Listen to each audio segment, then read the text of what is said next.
Quand on voyage, on sait tous qu'on fait pas non plus trop gaffe au matos, ou du moins à l'environnement dans lequel on se trouve. Et en général, c'est pas le plus sympa pour les caméras. Donc je me suis dit que j'allais vous faire une vidéo pour vous donner plusieurs astuces et conseils pour protéger votre matériel et vous donner aussi des petits accessoires qui peuvent être assez intéressants et éviter de dégrader votre matos dans le temps.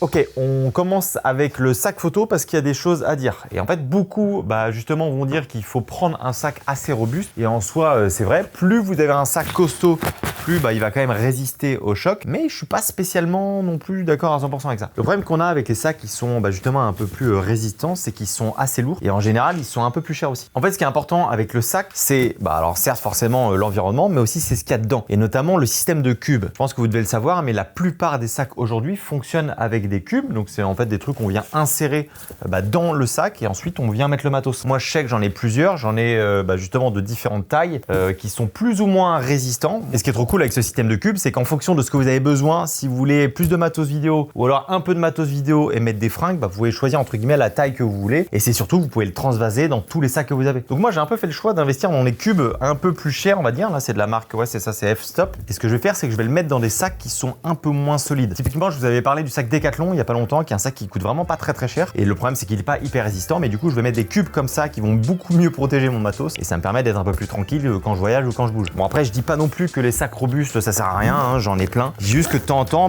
le poids du sac, plus le prix, plus le machin, je trouve que la stratégie avec les cubes est un peu plus intéressante.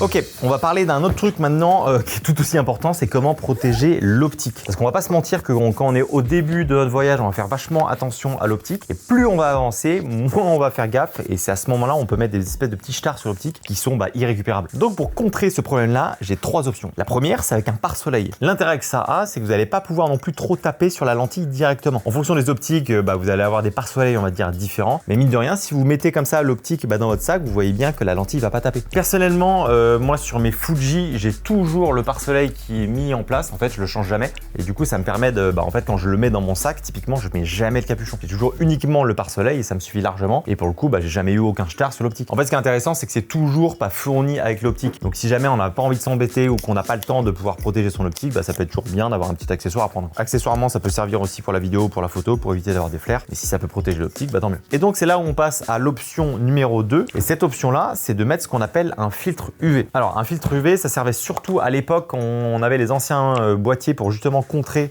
les rayons UV. Aujourd'hui, les capteurs le font directement en interne. Donc aujourd'hui, les filtres UV ne servent en vrai plus à rien maintenant pour les optiques et pour les boîtiers actuels. Sauf qu'un filtre UV, mine de rien, ça protège en fait ton optique. C'est un morceau de glace qui coûte pas très cher, ça coûte entre 20 et 50 € à tout péter. Et mine de rien, si jamais tu sais que tu vas filmer dans des endroits un peu risqués, tu risques d'avoir des éclaboussures ou même, je sais pas, des jets de pierre ou des choses comme ça, c'est toujours mieux d'avoir un morceau de glace qui coûte 30 balles plutôt que de mettre ton optique à plusieurs centaines voire plusieurs milliers d'euros et de risquer de prendre un pet dessus quoi. Un filtre UV, ça va pas avoir d'impact sur la qualité de ton image, ça va pas faire de shift de couleur ou quoi que ce soit. Donc globalement, tu vas pas perdre trop en qualité, on va dire, mais mine de rien, ça peut quand même bien protéger ton optique, surtout si t'es pas serein, si jamais il y a des trucs qui peuvent sauter dessus quoi. Option numéro 3, alors ça c'est un peu plus quand tu te trimbales justement avec tes optiques. En fait, souvent quand, moi j'ai un espèce de problème avec les capuchons des optiques quand je voyage, j'ai souvent tendance à les paumer. Donc globalement, je les mets jamais sur mon optique. Et par contre, j'ai des espèces de capuchons en silicone qui s'adaptent un peu à toutes les tailles et qui me permettent aussi de les mettre sur toutes les optiques. Je sais qu'il y a pas mal de marques qui en proposent. Moi, j'ai des Polar Pro, mais il y en a des Neewer, etc.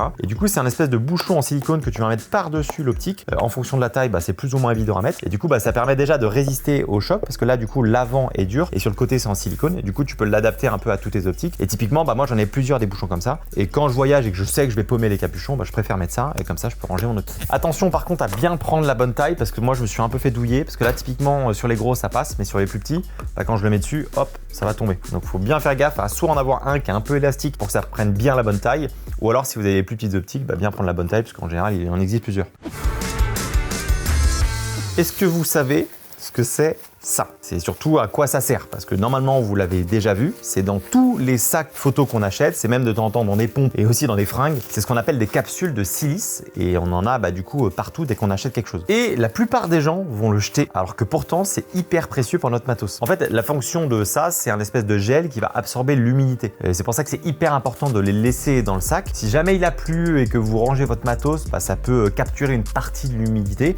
Alors c'est pas non plus un sèche-linge le truc, mais c'est quand même hyper important de les avoir dans le sac au cas où si jamais vous êtes dans des environnements un peu plus humides. Donc si vous regardez chez vous, je suis quasiment sûr que vous allez en trouver dans des sacs, dans des boîtes de pompe ou des trucs comme ça. Pensez bien à en mettre plusieurs dans votre sac et dans des compartiments différents. Ça va pas vous prendre de place. Au pire des cas, vous pouvez aussi en acheter sur internet, mais globalement, c'est quand même bien d'en avoir plusieurs. Ok, alors je pense que vous risquez peut-être de filmer vos vacances et la partie après le tournage, c'est le montage. Et c'est une partie d'ailleurs qui est hyper importante, notamment le choix de la musique. Et pour ça, personnellement, j'utilise Artis. C'est la plateforme qui a le plus de choix de musique différentes et c'est celle que j'utilise depuis des années et c'est d'ailleurs la seule plateforme. C'est un service qui est hyper complet et là, ils viennent d'ailleurs de sortir une nouvelle fonctionnalité pour nous aider à faire des voix off sur nos vidéos. Alors ça utilise l'intelligence artificielle et le résultat est assez bluffant.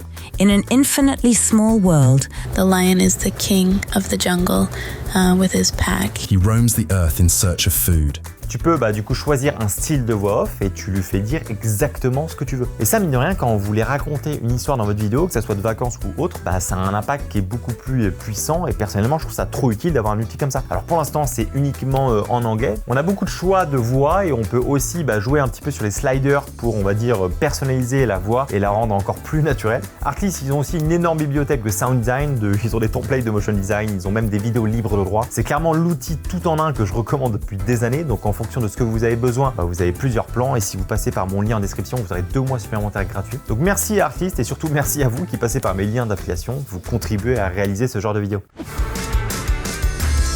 Revenons à l'école. Voilà ce que c'est, un pinceau pour vidéaste. Ça, normalement, si on avait une trousse, on devrait tous l'avoir. Alors, des pinceaux pour vidéo, il en existe honnêtement plein de styles différents. Par contre, pour moi, il y a 2 trucs qui sont très importants d'avoir. Le premier, c'est d'avoir une espèce de chiffon, un petit peu une espèce de brosse qui va nous permettre d'enlever un petit peu la poussière sur l'objectif ou à la limite, quand on a un petit peu de sable dans les rainures, ça peut être très pratique d'avoir ça. Et la deuxième, hyper pratique, c'est un espèce de pinceau avec en général un bout un petit peu arrondi. Et ça va être pour nettoyer les optiques. Typiquement, si vous avez des traces de doigts sur les optiques, ce qui arrive très souvent. Ça, c'est le genre de truc que vous devez avoir pour justement les nettoyer sans forcer un petit peu comme un gros porc avec justement avec un espèce de nettoyant ou avec un petit chiffon. Et je vous conseille d'avoir ça dans votre sac et surtout un qui est multi-usage. Dans le même style, quand on est dans le nettoyage, on peut aussi parler, bon ça c'est un grand classique, mais c'est la soufflette. Donc ça va permettre d'enlever les poussières qu'on va avoir sur le capteur. Vous mettez votre capteur vers le bas, vous soufflez et boum, logiquement c'est censé partir. Moi j'avoue que depuis quelques années, j'utilise un souffleur électronique. Ça c'est assez pratique aussi parce que du coup ça envoie une puissance constante, entre guillemets, vers le capteur. Et c'est un peu plus simple et c'est surtout un peu plus puissant. Il en existe pas mal. Là moi j'en ai un chez Nikkor, je crois que c'était le Blower Baby, c'était un des premiers que j'ai utilisé. Et aujourd'hui, ça me suffit largement. Je sais qu'ils en ont fait d'autres. Je dirais pas que c'est un must-have, mais en fait, comparé à celui-là, c'est quand même plus intéressant, je trouve, d'avoir un électronique.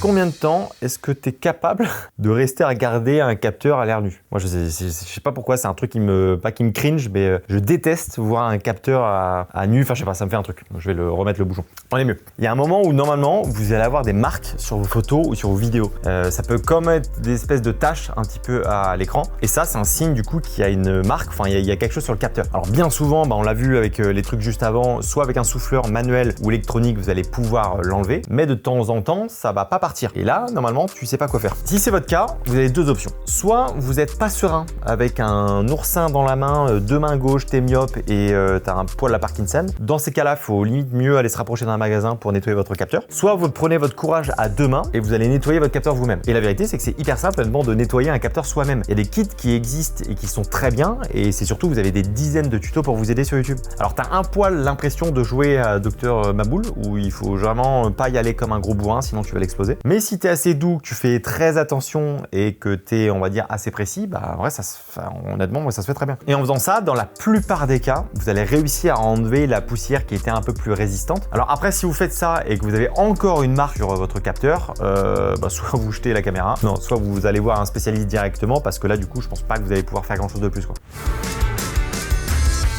J'avais un petit truc aussi bonus. Alors moi je sais pas si ça peut vous le faire, mais moi j'ai une espèce de petite phobie un peu à la con. J'ai toujours peur de faire tomber ma caméra. C'est débile hein, mais quand je marche avec une caméra dans les mains, je me dis toujours, imagine t'as tes doigts qui lâchent, quelqu'un te rentre dedans et tu fais tomber ta caméra. Si c'est votre cas aussi, je vous recommande très fortement d'avoir une espèce de lanière. Il en existe plein et en fait c'est tout con parce que comme un peu à l'époque où tu jouais à la Wii et que tu balançais ta radiocommande sur la télé, et là c'est le même principe. C'est pas dérangeant, ça permet juste de t'assurer qu'au pire des cas, la caméra qui tombe, et t'auras toujours quelque chose qui va la rattraper. Des lanières, il en existe plein. Moi je sais que j'ai testé aussi pendant pas mal de temps une lanière Peak Design où tu viens mettre ta main un petit peu dedans comme tonton René avec son caméscope. Et ça mine de rien, déjà en termes de prise en main pour filmer c'est assez pratique. Et surtout au moins ça t'assure encore plus que tu vas pas faire tomber ta caméra. C'est un petit truc tout bête, mais du coup je sais pas pourquoi ça me stresse moins de marcher avec ça entre les mains. Au moins je sais que voilà, je vais pas tuer ma caméra. Alors j'aurais aussi pu vous parler des chiffons un petit peu microfibre qu'on doit tous avoir dans notre sac parce que c'est un indispensable. Mais bon, je considère que normalement, si vous faites un petit peu de photos de vidéo, vous devez déjà en avoir un. Dites-moi si vous avez d'autres accessoires qui vous servent à protéger votre matos ou que vous emmenez avec vous justement dans votre sac. On se dit à la semaine prochaine. La bise!